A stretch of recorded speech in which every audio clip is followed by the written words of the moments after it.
এই খাবারটা পেয়ে শান্তি পেলাম না, দারুণ দারুণ, মন ভরে গেল পুরো। সারাদিন কাজের লোকের মতো খাবার বানালে খাবারটা তো ভালো লাগবে। চুপ করো চুপ করো চুপ করো, আমার বসের ফোন এসছে, একদম কথা বলবেন, চুপ করো চুপ করো।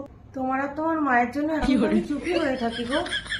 ঠিক আছে, আমি আর কোনো কথা বলছি না, চুপ হয়েই থাকলাম।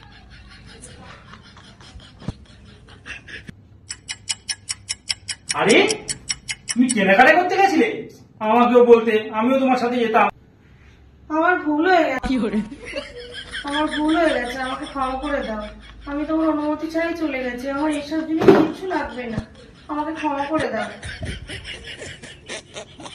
পয়সা, এই গানটা শোনো, দারুণ ট্রেন্ডিং এ চলছে। হ্যাঁ দাও, শুনিনি। কখনো তোমার মায়ের, কখনো তোমার গোটা পরিবারের, সবসময় তুমি শুনিয়েই যাচ্ছ। দাও।